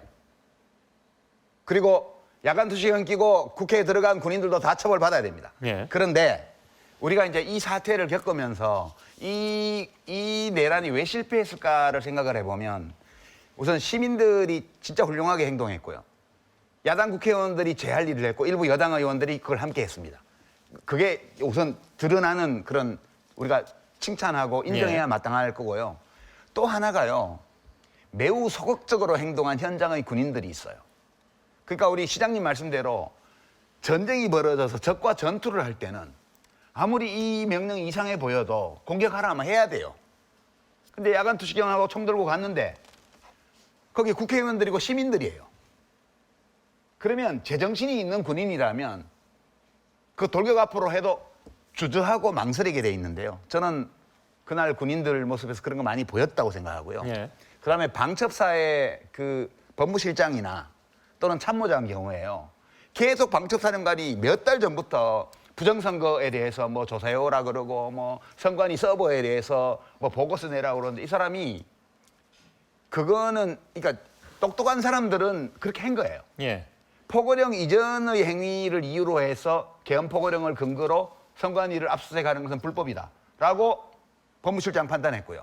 그 참모장은 저 선관위의 서버는 국은이 와도 복제를 못한다. 포렌식 장비 가져가고 택도 없다. 들고 나오는 것은 불법이다.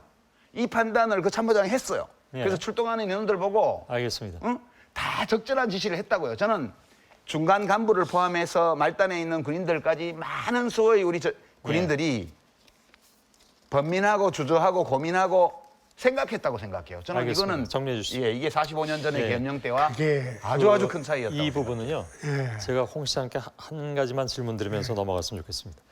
그 부정선거에 대한 얘기 특히 뭐 그 윤석열 대통령이 많이 얘기했습니다. 처음엔 뭐 증거가 있다고 얘기한 것도 있었고 나중에는 이것을 그냥 확인해 보려는 차원이었다라는 것이 마지막 멘트입니다.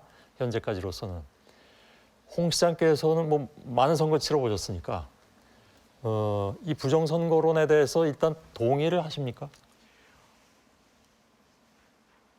선관위가 사전투표 관리 부실은 지난번에 큰 문제가 됐었죠.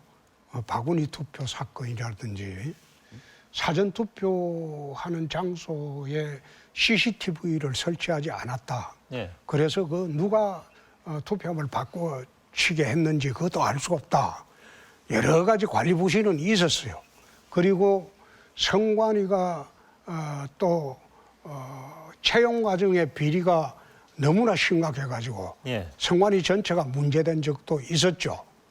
그래서 나는 부정선거가 있었다 없었다고 할 때 그 문제에 대한 증거를 나는 가지고 있지 않습니다. 예.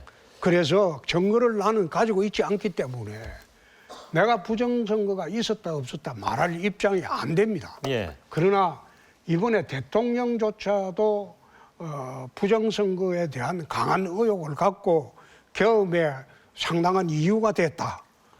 그런 걸 보면 국민적 의혹 해소를 위해서라도 선관위에 대한 특별감사를 예.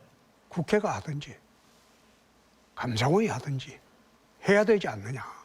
제대로 해야 되지 않느냐. 그렇게 해서 국민적 의혹을 지금 34%나 국민들이 부정이 있다고 믿는 국민들이 이번에 MBC 조사에서도 나왔잖아요. 그러니까 국민적 의혹을 해소시킬 줄 필요는 있다. 예. 나 아니, 그렇게 그거를 판단을 못 하세요? 제가 사실은 이 질문을 왜 드렸냐면 그거는 예. 유 장관은 60%에 속하는 사람이고. 선거 안 해보셨어요? 저는 제정신 아닌 사람들이라고 생각하는데 저게 다 대답하는 거는 언론조사에서 그냥 정치적으로 의사표시하는 거예요. 실제로 진지하게 부정선거가 있었다고 믿는 건 사람이 저렇게 많은 건 아니에요. 그러니까 지금 투개표 현장에 한 번이라도 가본 사람이고 그 사람이 정상적인 사고 능력을 가진 사람이라면 저거 믿지 않을 거예요. 이게 도대체가 그 선거 관리 과정에서 일어났던 소소한 그런 오류나 이런 거 가지고 선관위에서 수십 개의 그 해명 영상이 올라 있고요. 홈페이지에 예. 가면. 그리고 선관위는 대통령이 무슨 압수수색도 못한다고 그랬는데 165번 지난 4년 동안 했어요. 각종 선거 부정에 관한 소송이나 이런 것 때문에 선관위를 압수수색한 게 165번이고 그중에 90%가 윤석열 대통령 집권 기간인 2년 반 동안 일어났습니다. 예. 선관위가 조사 안 받는 거 다 거짓말이고요. 그다음에 무슨 해킹이 가능하다 다 거짓말이에요. 그러니까 감사원 감사, 그다음에 국정원의 점검 아무것도 나온 거 없습니다. 그리고 국정원이 거기 가서 해킹이 가능하다고 한 거는 선관위가 접속이 불가능하다고 계속 국정원에서 불평하니까. 왜냐면 안 뚫리니까. 차단벽을 다 해제해주고 패스워드 주고 비번 주고 이렇게 해서 국정원이 들어가서 본 거잖아요. 그렇게 보고도 아무것도 이상을 발견 못해서 그냥 나왔습니다. 그래놓고 이제 와가지고 이게 문제가 있는 것처럼 계속 얘기하는 거는 그거는 존재하지 않는 것을 존재하지 않는다는 증거가 없다고 얘기를 하면서 존재할 가능성이 있다고 주장을 하고 이렇게 하는 거예요. 저는 시장님이 그거를 있다 없다 말을 못한다고 얘기하는 건 선거를 한두 번 해본 분도 아닌데 실물 투표용지가 현장에 다 있잖아요. 현장에서 개표하고 수개표 다 하고 있고 지금 전자개표기라고 그러는데 전자개표기 아니에요. 투표 분류기예요. 예, 바뀌었죠. 투표 분류기고 아니 원래부터 전자개표라는 건 없었어요. 다 투표 분류기고요. 투표 분류하고 나면 분류된 투표용지를 확인을 해서 100장 묶음으로 하고요. 현장에서 그 참관인들이 사인하고요. 선관위 현장하고 그러고 나서 입력하는 거예요. 그 시스템에. 그리고 우리가 텔레비전에서 보는 거는 그렇게 해서 각 개표 현장에서 투표함별로 집계된 자료들이 선관위로 올라와서 방송국으로 넘어오면 여기 보여주는 거거든요. 예. 그러니까 여기서 해킹을 해서 만약에 조작을 한다. 그것도 안 되지만 그렇게 해서 현장의 실물 투표지와 맞출 수가 없어요. 그러니까 예. 선거를 한 번이라도 해본 사람이라면 이 주장들이 처음부터 끝까지 얼마나 터무니없는 것인가를 그냥 알 수 있다고 저는 예, 생각해요. 그건 근데 알겠는데요. 예. 유 장관이 그걸 길게 이야기하는 거 보니까 뭔가 있기는 있는 모양이야. 아마 그 제가 그냥 난 자세히 모르지만은 예. 아니 선거를 뭔가 6번, 7번 있긴 있는 해본 모양이야. 아니요, 제가 받아들이기로는 아마 홍 시장께서도 난 그런 증거가 없다라고 말씀하시는 것은 부정선거 의혹에 대해서는 본인도 그렇게 동의하지는 않는데. 그럼 단호하게 말씀하셔야죠. 예, 잠깐만요. 나라를 이렇게 혼돈에 몰아넣는 예. 이상한 주장에 대해서 그런데 그렇게 온정적인 태도를 유 취하면 작가님, 됩니까? 어찌됐든 지금 뭐 저희 조사에서도 잠깐 보여주실까요? 그러면 뭐 조사 내용이 있긴 있는데 김재영 PD 잠깐 좀 보여주세요. 예, 38% 응답자가 부정선거 의혹에 동의한다고 답하고 56%는 동의하지 않는다고 했습니다. 그러니까 이게 뭐 비슷하게 나옵니다. 근데 대략 뭐 40대 60, 30대 70 뭐 이 정도로 나오겠죠. 나온다면. 근데 이것이 어차피 정치적 쟁점이 자꾸 되니까 홍 시장님 입장에서는 이거 그러면 이참에 그냥 한번 제대로 조사하고 하면 더 할 말이 없지 않겠느냐라고 말씀하신 것 같아요. 그래서 제가 듣기로는 헌재에서도 이 부분은 좀 체크를 한다고 했는데 다만 제가 좀 우려하는 부분은 아까 유 작가께서 말씀하신 것처럼 이것이 어떤 정치적 진영 논리에서 가부간이 자꾸 결정이 되면 설사 그것을 몇 번에 걸쳐서 이번에 또 헌재가 그 최종 결정을 내려준다 하더라도 안 믿어요. 헌재가 빨갱이라고 그러면서. 안 믿는 상황까지 가면 그건 좀 곤란하지 않겠느냐. 이미 그러고 있죠. 이미 국힘당에서 헌법재판관들 개개인에 대한 인신공격을 시작을 했고요. 색깔론을 덮어씌우고 있고요. 그 막 고소 고발하고 이렇게 해서 헌법재판소의 그 탄핵 인용 결정이 나와도 국힘당에는 불복할 거예요. 제가 볼 때. 나는 그 색깔론을 이 시대에 이야기하는 거는 맞지 않다고 봅니다. 예. 그 본질론입니다. 늘 그건 자기가 주장하셨죠. 본질이 예. 나는 진보좌파라고 해서 그게 나쁜 사람으로 보지 않습니다. 보수 우파라고 해서 다 꼴통으로 보지도 않습니다. 예. 그런데 그걸 진보좌파를 보고 진보좌파라고 하면 색깔론으로 매도를 하면서 그건 50 시절에 하던 이야기입니다. 유 장관도 이제 앞으로 색깔론 이야기는 안 했으면 좋겠어요. 아니 그러니까 뭐 그건 본질론이야. 잠깐만요. 나는 진보좌파라고 하고 그 얼마나 당당하게 이야기할 수 있지 않습니까? 예. 근데 그걸 갖다가 뭐 어느 진보좌파를 보고 좌파다 이러면 색깔론으로 반격하고 하는 거 그거는 50 시절에 하는 이야기죠. 예, 그 아마 그 부정선거 음모론에 뭡니까 그 중국인들도 뭐 관련됐다 이런 얘기들 이건 사실 뭐 가짜 뉴스로 다 나온 얘기이기도 한데 그런 얘기들이 자꾸 나오니까 이게 이제 색깔론까지 번지고 그런 모양입니다. 아마 홍 시장께서도 그 뜻에서 말씀하신 것 같지만 아무튼 그래서 그 우려되는 부분에 대해서 사실은 뭐 유 작가님도 뭐 마찬가지시지만 홍 시장께서도 주요 정치인의 한 분으로서 만일에 명확하게 객관적인 어떤 결과가 나온다면 그것을 함께 동의할 수 있는 그런 그리고 동의하지 않는 분들한테도 설득할 수 있는 그런 계기를 자꾸 마련해 주시면 좋지 않을까라고 생각을 했습니다. 나는 물론 개인적인 경험이 한 번 있어요. 예. 노무현 대통령 당선됐을 때 우리가 그 분류기 있지 않습니까? 그것을 9장이 노무현 가면 그 노무현 그 이해창이 할 때 한 장이 노무현 쪽으로 갔다. 예. 그런 주장을 한 적이 있어요. 그래서 우리 그 동대문 을 지역에 내가 당을 대표해서 예. 선거 무효 소송 제기해가지고 그걸 재검표를 해본 일이 있어요. 예. 우리 지역만 당을 대신해서 재검표를 해봤는데 재검표를 해보니까 노무현 표가 오히려 3표가 더 늘었어요. 예. 알겠습니다. 그 이후로는 나는 분류기가 예. 어떻게 잘못됐다. 그 말은 믿지 않습니다. 예. 그러니까 그렇게 단호하게 말씀하시는 게 그거는 맞죠. 내가 해본 거야. 예. 근데 그 알겠습니다. 외에는 난 모르지. 예, 근데 사실 뭐 알겠습니다. 꼭 뒤끝이 있으십니다.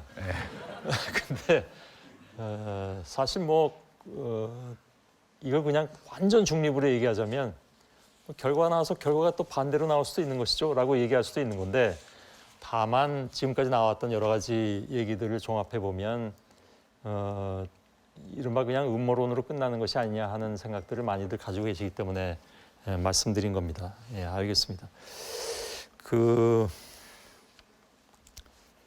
제가 드리고 싶었던 질문을 한 가지 좀 드리도록 하겠습니다. 왜냐하면 이제 부정선거 얘기까지 많이 나왔기 때문에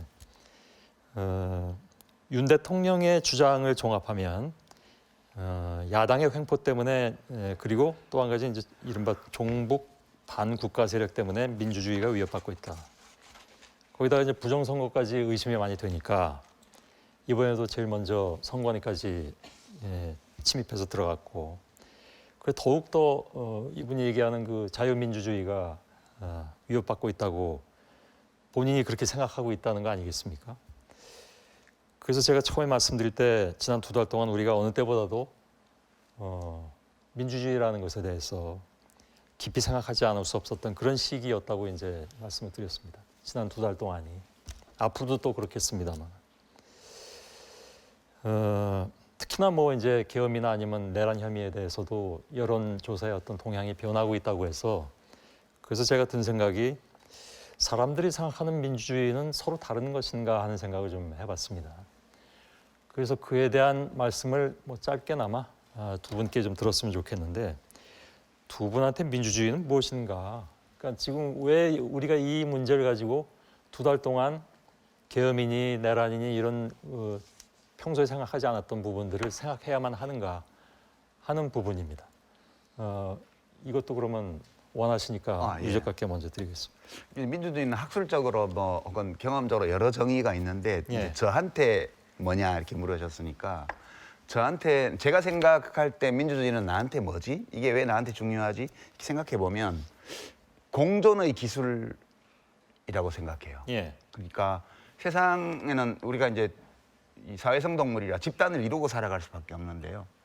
그러니까 국가를 이루고 살아가죠. 근데 국가 안에 같이 사는데 정말 같이 살고 싶지 않은 사람들이 많아요. 꽤.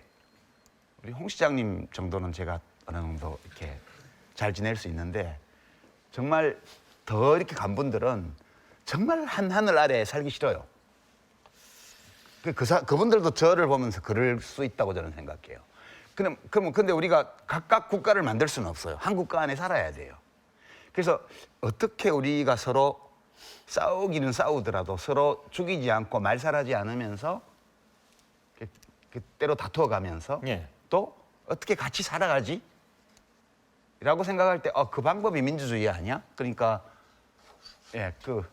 야 우리 생각해보고 너네가 숫자가 좀 더 많으니까 그래 뭐 너가 하고 싶은 대로 해 몇 년 동안 그렇게 해서 인정해주고 그다음에 또 야 너네 잘못됐잖아 그래서 그다음에 또 우리 하고 싶은 대로 좀 해보고 이렇게 하면서 서로 총칼 들고 죽이고 이렇게 하지 않고 그냥 경쟁하면서 공존하는 이 기술이 바로 민주주의 아닐까? 예. 이렇게 생각하니까 이제 이번 내란 사태가 굉장히 이제 불안한 거죠. 이게 그렇습니다. 예. 홍 시장께 드리겠습니다. 민주주의라는 게 기본은 다수결입니다. 그렇죠? 다수의 지배죠. 예. 다수의 지배를 하기 전에 우리가 존중해야 되는 게 소수 의견 존중입니다. 소수 의견을 존중하지만은 다수결로 모든 게 결정되는 게 민주주의인데 그렇게 하려면 서로 대화하고 타협하고 소통을 해야 돼요. 지난번에 총선이 발표됐을 때 작년 4월이죠. 예. 그때 나 첫 마디가 그랬어요. 사상 최악의 국회가 될 것이다. 난장판 국회가 될 것이다. 예. 그 유튜브도 다 나와 있어요. 난장판 국회가 될 것이다. 서로 대화, 타협, 소통이 안 돼요. 이 정권은 출범할 때부터 서로 적대적 공생관계예요. 적대적 공생관계. 내가 여기에서 이제 방휼지쟁이라는 말을 며칠 전에 한번 했어요. 도요새하고 조개가 조개 속살 파먹으려고 조개 입 벌렸을 때 부리를 집어였다가 조개가 입을 닫아버렸어요. 둘 다 꼼짝 못하게 생겼어요. 그러니까 우리가 통상 어부질이란 말을 할 때 그 앞에 등장하는 말이 방휼지쟁 어부질입니다. 도요새하고 조개가 어부한테 그냥 잡혀가는 거예요. 예. 근데 이 정권은 출범할 때부터 나는 방휼지쟁으로 봤어요. 윤 대통령하고 이재명이는 서로 물고 물리는 그런 관계이기 때문에 예. 나라 일을 풀어가기가 굉장히 어려울 것이다. 윤통은 행정부 권한을 갖고 있고 이재명 대표는 국회 권한을 갖고 있어요. 예.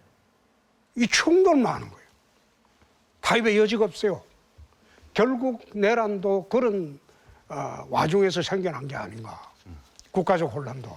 예. 그래서 요즘은 방휼지쟁 어부질이 이 말이 제대로 국민들한테 전달되는 과정이라고 나는 봅니다. 예.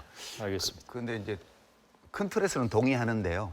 그 지금 진단하신 거에 이제 민주주의가 뭐냐라고 말할 거하고 연결되는데 제가 이제 공존의 기술이라고 생각을 하니까 이렇게 되면 모든 다양한 의견, 나와 다른 생각을 다 존중하고 인정하고 같이 경쟁하면서 공존할 수 있는데 이게 이 관용의 범위가 어디까지 가야 되지? 그러니까 뭐든지 다 인정해야 되나? 이제 그런 질문을 하게 돼요. 예. 이제 지금 최근 상황을 보면서. 예. 근데 제가 이제 이것은 관용의 대상이 아니다라고 생각하는 것은 그러니까 이 선까지는 되는데 그 넘어는 안 돼라고 말하는 데가 물리적으로 상대방을 제거하려고 하는 행위 또는 그런 행위를 하자고 하는 주장, 예. 쟤 죽여버려라고 말하는 거예요. 쟤 알겠습니다. 없애버려. 이거는 못한다는 거예요. 지금 이재명 대표하고 적대적 공생관계라고 말씀하셨는데 윤석열 대통령이 이재명 대표를 계속 죽이려고 그랬어요. 검찰권을 동원해서 정치 현장에서 말살해버리려고 했어요. 그러니까 제가 이제 이 점 관련해서 좀 과격하게 표현하면 탄핵이 인용되어서 60일 안에 조기 대선을 하게 되면 민주당에서 누군가가 대통령이 되어가지고 그대로 해줬으면 좋겠어요. 윤 대통령이 이재명 대표에게 한 것처럼 야당이 될 거 아니에요. 국힘당은 야당의 주요 인사들, 야당의 국힘당의 대통령 후보가 됐던 사람들의 모든 생활을 탈탈 털어서 우리 시장님 같으면 관용차 사용 내역이라든가 법인카드 사용 실적이라든가 싹 다 뒤져서 나중에 무죄가 나건 유죄가 나건 상관없이 기소할 수 있는 모든 것을 다 기소해서 일주일에 3번, 4번씩 법정에 출입하게 만들고 그리고 그 사람을 향해서 저거 봐. 저 사람은 사법 리스크가 있어. 저렇게 싸우는 거 막 저항할 거 아니에요. 그러면 저 봐. 둘이 싸우고 있어. 김정은이만 좋을 거야. 이렇게 얘기해 주고 싶어요. 그런데 예. 지금 유 장관 말씀하시는 거 보니까 민주당 이번에 못 이길 겁니다. 네. 절대 못 이길 겁니다. 이렇게 하면 안 되죠. 그런 식으로 하면 안 되죠. 이렇게 하면 안 되죠. 근데 이렇게 하면 안 된다는 거 제가 다 아는데요. 이렇게 하고 싶은 거예요. 아니, 그렇게 하고 당신은 사법 리스크가 있어 라고 말해주고 싶은 거예요. 지금 이재명 대표의 사법 리스크를 얘기하는 사람들한테. 그러니까 지금 이재명 대표를 사법 리스크가 있는 정치인이라고 얘기하는 그 모든 사람은 윤석열 대통령이 대통령의 권한을 가지고 검찰을 동원해서 그를 정치적으로 제거하려고 했던 그 집요한 시도에 대해서 예. 그 모두를 정당하다고 인정하는 거예요. 그 조건 위에서 사법 리스크라는 말을 계속 쓰고 있기 때문에 이것이야말로 민주주의에서는 허용되어서는 안 될 불관용의 상징적인 대표적인 행위다. 예. 저는 그렇게 생각해요. 알겠습니다. 그렇게 싸우는 게 좀 아니라는 미안해요. 말씀 드리고요. 예. 예. 예. 일종의 아니 가만히 있어. 반어법? 이거 예. 내가 좀 이야기합시다. 예. 문재인 때 내가 1년 6개월 동안 탈탈 털렸어. 안 털린 거 없어. 계좌 추적부터 별로 시작해서 털어놨지 않던데요. 그때 다 털었어. 내가 야당 대표할 때. 지금도 털리고 있어요. 근데 나는 털려봤기 때문에 지금은 누구한테 털립니까? 지금은 요즘 검사들 봐요. 경찰하고 다 그건 여당이라고 해서 안 봐줍니다. 그래서 나는 그거 다 털려봤기 때문에 예, 지금 말씀은 자칫하면 파장이 좀 있기 때문에 아니요. 30년 동안 다 털려봤기 때문에 나는 조심하고 있어요. 그리고 두 번째, 이재명 대표가 죄가 없어가지고 지금 탈탈 텁니까? 없는 죄를 만들어내려고 지금 탈탈 털었죠. 지금 기소된 것만 해도 몇 건이에요. 그거를 정치적으로 기소한 거죠. 윤석열 씨가요. 에이, 꼭 저는 그런 그렇게 건 안 봐요. 되죠. 만약 그것이 정당한 기소라고 주장한다면 그 주장하는 사람들도 다 그런 식으로 기소돼야 마땅해요. 예. 저는 그렇게 생각합니다. 예. 그거는 그렇다 치고 결국 이게 정치판에서 이런 다툼이나 파탄이 오는 거는 정치라는 거는요. 내가 30년 해보니까 각자에게 그의 것을 인정해 주는 게 정치입니다. 그렇죠. 예? 예. 야당은 야당 거 인정해 주고 네가 국민이 말하는 근로자는 근로자의 거 인정해 주고 예? 그러나 과도한 요구를 할 때는 사회적 합의에 의해서 제약을 가야 알겠습니다. 되겠죠. 그래서 각자에게 그의 것을 다 주는 게 정치지 남의 것을 뺏어가지고 하려고 하는 거 그게 분쟁의 씨앗이라구나. 예, 여기서 잠깐 멈추겠습니다.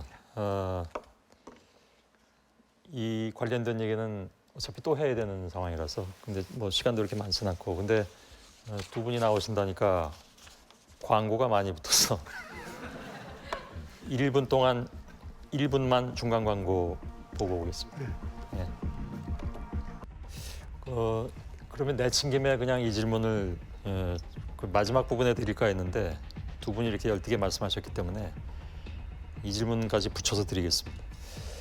자, 그렇다면 저희가 민주주의에 대해서 얘기를 했는데 뭐 좀 거창한 담론이긴 했지만 그러나 두 분께서 매우 실사구시적으로 말씀하셨기 때문에 잘 알아듣겠습니다. 성숙한 민주주의와 그렇지 않은 민주주의는 어떻게 구분을 합니까? 이것도 유 작가께 먼저 드리겠습니다. 예. 그러니까 성숙도를 알 수 있는 지표가 여러 가지가 있을 것 같은데요. 그러니까 우리가 좀 민주주의를 오래 해왔고 예. 민주주의를 이제 성숙하게 잘한다는 나라하고 우리나라를 정치하고 이렇게 비교해 보면 예. 제가 느끼기에는 좀 큰 차이가 민주주의 그 자체를 위협하는 극단주의 세력에 대해서 어떻게 대하는가. 서로 생각을 달리하는 모든 정파들이 민주주의 제도 규칙, 공존의 규칙 안에서 서로 경쟁하면서 누가 옳은지 모르니까 계속 경쟁하면서 해나가는데 예. 이 시스템 자체를 파괴하려는 극단주의 세력에 대해서 이 주요 정치 세력들이 어떠한 태도로 대하는가. 예. 그것이 굉장히 중요한 그런 지표 같아요. 그러니까 예컨대 독일 같으면 삼인당하고 기민당이 계속 대연정을 하는 이유가 뭐 때문이냐 하면 그 보수정당끼리만 연합해서 과반이 안 돼요. 진보정당끼리 연합해도 과반이 안 돼요. 근데 저 오른쪽에 극우정당이 하나 있단 말이에요. 예. 저 왼쪽에도 극좌정당이 하나 있어요. 그러니까 좌우 모두 그 극단주의 정당을 빼니까 과반이 안 돼요. 그러니까 남은 선택은 대연정밖에 없는 거예요. 그래서 수십 년째 지금 대연정을 하고 있습니다. 이유가 딱 그거예요. 극단주의 세력을 정부 안에 받아들이면 안 되기 때문에. 저는 이게 성숙도를 재는 되게 중요한 기준인 것 같다는 개인적인 생각을 하고 있고요. 사실 제가 이 질문을 드린 이유 중에 하나는 배경 설명 안 하고 바로 질문을 드린 셈인데 뭐 다 아시는 것처럼 서북지법 사태가 있었잖아요. 얼마 전에. 예.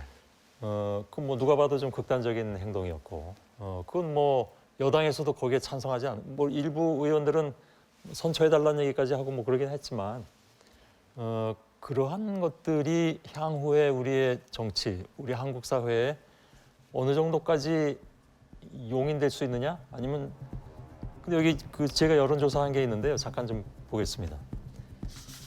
내용이 나오는데 선처해야 된다는 사람들도 꽤 있길래 32%가 그렇게 나왔습니다. 엄중히 처벌해야 된다는 사람들이 66%이고요. 그 32%는 적게 보면 적은 거지만 이 상황 자체를 놓고 보자면 굉장히 의외로 좀 많이 나온 셈이라서 그게 조금 우려되는 것이 아니냐 해서 드린 질문이기도 했습니다. 질문이 뭐였죠?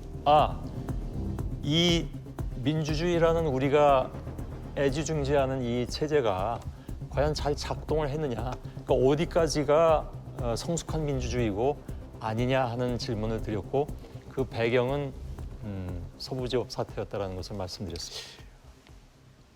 한국 사회가 진영 논리로 갈라진 지가 한 20년 가량 됩니다. 노무현 대통령 시절부터 진보 좌파, 보수 우파 이렇게 각자의 진영 논리로 갈려진 지가 한 20년 가량 돼요. 근데 자기 진영의 사람은 도둑놈이고 강도라도 지지하는 겁니다. 그런 진영 논리로 한국 사회가 지금 짜여진 게 가장 심하게 나타나는 게 나는 요즘이라고 봐요. 극단적인 진영 논리로. 이게 상대방의 주장은 아무리 상대방이고 괜찮은 사람이도 인정 안 해요. 인정할 필요 없어요. 자기 진영 사람은 도둑이라도 오케이. 그런 진영 논리가 한국 사회를 지금 지배하고 있어요. 예. 그렇기 때문에 저런 결론도 나올 수 있다고 봅니다. 즉 극단적인 진영 논리거든요. 예? 극단적인 진영 논리거든. 그게 자기 진영의 사람이 일종의 집단적 광기죠, 광기. 예. 컬렉티브 매드니스라고 사회학에는 그러죠. 뭐 유 장관 똑똑하니까 알 거 아니야. 집단적 광기죠. 저 똑똑하지 않습니다. 예전에는 몰라도 요즘은 영 아닌 것 같아요. 그래서 이 집단적 광기가 한국 사회의 좌우 진영에 같이 널리 퍼져 있어요. 그러니까 우리 진영의 사람은 어떤 잘못을 해도 그거는 인정해 주는 거예요. 맹목적으로. 그래서 이런 진영 논리가 이젠 좀 사라져야지 예, 제대로 된 민주주의가 되지 않느냐. 난 그래 봅니다. 알겠습니다. 그 다음 논점으로 넘어가겠습니다. 여론조사 결과가 한 가지가 딱 더 있는데요. 그거 잠깐 좀 보여드리겠습니다. 윤석열 대통령이 탄핵됐을 경우에 60일 내에 선거 치러야 되는데 정권 유지와 정권 교체 가운데 어느 쪽에 더 공감하고 있는가 하는 내용의 여론조사 결과가 있는데요. 보도록 하겠습니다. 조사 결과를 보니까 47%가 정권 교체를 위해서 야당 후보가 당선돼야 한다라고 답변을 하셨고, 이건 아닙니다. 예, 요겁니다. 정권 유지를 위해서 여당 후보가 당선돼야 한다고 답한 사람들이 43%였습니다. 이거 다 사실 오차범위 내이긴 합니다. 추세만 보더라도 아직까지 이 부분은 정권 교체 여론이 조금 더 많은 것 같긴 합니다. 물론 오차범위 내에 있으면 적어도 통계학적으로는 아무런 의미가 없다는 건 아시죠? 예. 근데 이제 요즘 나오는 여론조사 결과를 보면 그게 이제 추세가 좀 이렇게 좁혀지거나 뭐 그런 상황이다 하는 얘기라는 말씀이죠. 그래서 자신이 중도라고 밝힌 374명 가운데 50%가 정권 교체를 바라고 있습니다. 이것도 좀 팽팽한 것 같습니다. 이 구도가 실제로 뭐 이건 결과를 봐야 되겠습니다만은 탄핵이 인용된 경우에는 선거가 60일 이후에 있어야 되는데 그때쯤 되면 판도가 바뀔 거라고 보시는지, 이건 뭐 사실 뭐 예측하기는 어려운 것이긴 하나 어떻게 보고 계신지요? 사실 그 대선 출마를 선언해버리신 출마를 전언한 게 아니고 사실화시켰죠. 박근혜 탄핵 대선을 제가 한번 해본 유일한 사람입니다. 탄핵 대선 때는 보수우파 진영이 괴멸이 됐어요. 국민 지지가 4%로 출발을 했습니다. 이게 선거 해보나 마나였어요. 그래서 만약 이번에도 탄핵 대선이 생긴다면 그때처럼 괴멸이 된 상태에서 우리가 다시 선거를 할 수 있겠느냐. 그래서 내 계엄 직후 탄핵 소추되고 난 뒤에도 흩어지지 마라. 박근혜 때 당해봤지 않느냐. 내가 수없이 그런 이야기를 했습니다. 많이 했고 흩어져서는 안 된다. 탄핵 대선 때 박근혜 탄핵 대선 때처럼 그런 식으로 정권을 거저 넘겨주는 그런 짓은 해서는 안 된다. 그랬는데 이제 여론이 많이 바뀐 셈이죠. 많이 바뀐 셈인데 나는 박근혜 탄핵 대선하고 이번은 판이 다르다고 봅니다. 알겠습니다. 지난번에 내가 한번 이야기했듯이 이것은 만에 하나 윤 대통령이 성관위에서 헌재에서 파면이 돼가지고 나가시더라도 나는 이재명이하고 같이 나간다고 봅니다. 그게 방위율지제입니다. 같이 나갈 수밖에 없다. 어부질이라는 게 내가 이야기를 한 게 그건 국민들이 그렇게 할 것이다. 둘 다 청산할 것이다. 난 그래 봅니다. 알겠습니다. 유 작가 생각은 어떠신지요? 그러니까 저게 국민의힘 당한테는 굉장히 희망적인 징후잖아요. 잘 됐잖아요.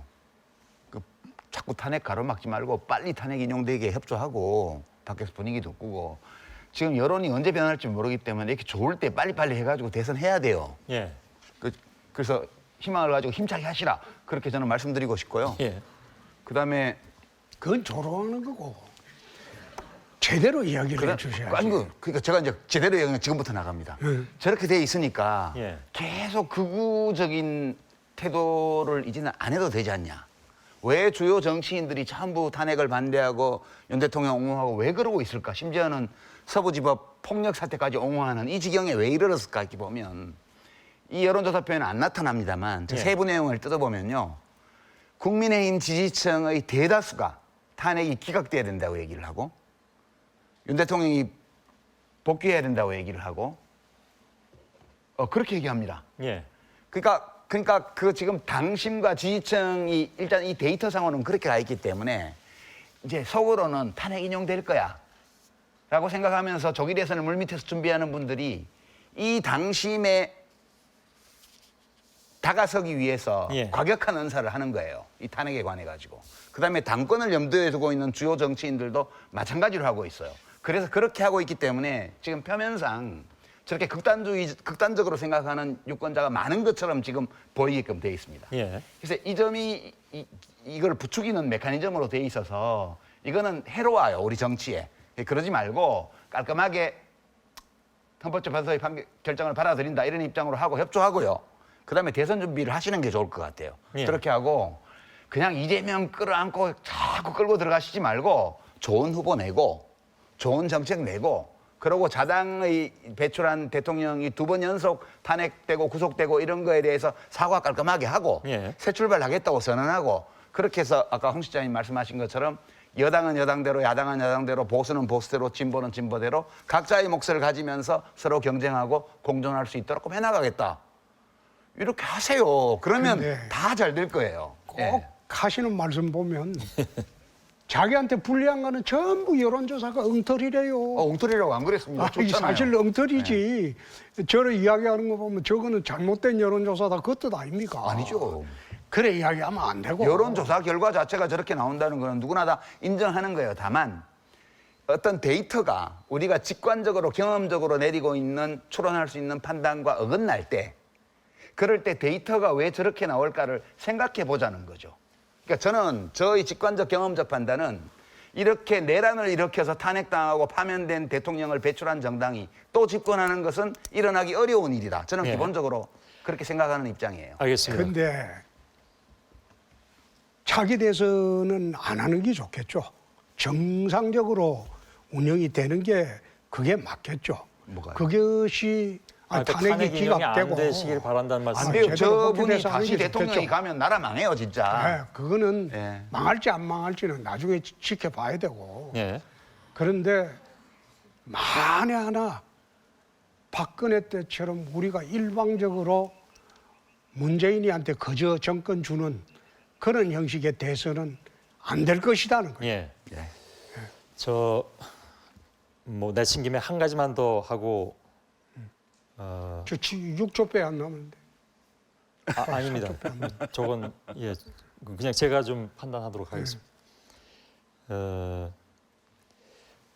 말씀드린 대로 광고가 또 들어와서요. 죄송합니다. 근데 광고주분들도 저희가 존중을 해드려야 되기 때문에 1분만 보시고 뜨거운 쟁점이 하나 있는데 그건 보고 하겠습니다. 예. 예. 이재명 대표의 사법 리스크에 대해서 아까 잠깐 얘기가 나왔습니다. 제가 질문 드리지 않았는데 유 작가께서 먼저 말씀하시긴 했는데 그때 다 마치지 못했고요. 지금 또 그것이 뜨거운 쟁점으로 하나 남아있기 때문에 어떻게 두 분께서는 예단을 하시는지 만일에 뭐 시간표들을 보자면 지금 나온 얘기는 뭐 3월 중에는 항소심이 나오지 않겠느냐 뭐 두고 봐야 되겠지만 그 경우에는 뭐 굉장히 큰 또 변수가 될 것이다라는 분석들도 있어서 다만 좀 짧게 말씀해 주시면 감사하겠습니다. 먼저 말씀해 주시죠. 정치인 퇴출은 국민이 투표로 합니다. 예. 그래서 나는 법원 결정으로 이재명 대표가 퇴출되는 것은 바라지 않습니다.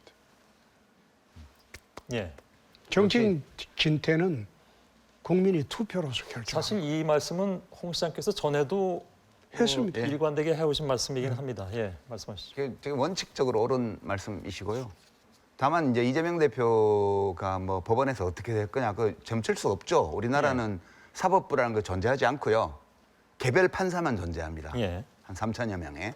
어떤 판사가 하는 판결에 대해서 대법원장을 포함해서 누구도 간섭 못해요. 그러니까 이거는 거의 복불복 게임이랑 비슷한 거여서 예측은 불가능하고요. 예.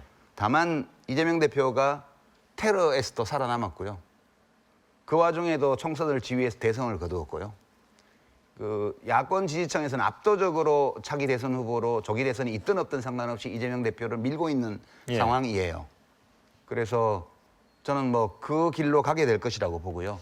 다만 지금까지는 그 뭡니까 3월 12일까지 재판부에 새로운 그 사건도 배당하지 않기로 했고 해서 속도를 좀 높인다라는 분석들이 많이 나와서 그거는 뭐 비평의 의미가 없습니다. 그 예. 법원에서 판사가 하는 일을 우리가 뭐 그 영향을 미치는 방법이 없거든요. 그러니까 이것은 비평할 필요도 없고 비평을 할 수도 없다 이거는 그냥 판사 탄핵하면 되잖아요.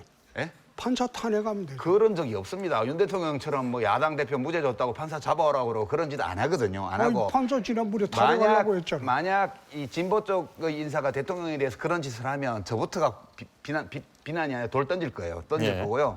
뭐 그렇습니다. 그거는 뭐 비평의 대상이 이미 아닌 상황으로 와 있고 예. 그 운명이고 한 가지만 덧붙이자면 지금 국힘 쪽에서는 이재명을 제거하면 뭐 좋아질 거라고 생각할지 모르지만 예. 법원에서 판사가 이재명 대표의 참정권을 박탈하는 결정을 내릴 경우에 예. 훨씬 더 다른 사람이 후보가 되고 대통령이 되어서 정말 이재명이면 하지 않을 일을 야당에 대해서 할 가능성이 있다. 저는 그렇게 봅니다. 예. 저 공갈치잖아요. 아니 그거 제가 있는 대로 말씀드리는 거예요. 예. 솔직하게. 아니 유당은 그 안 보던 새에 공갈만 늘었어.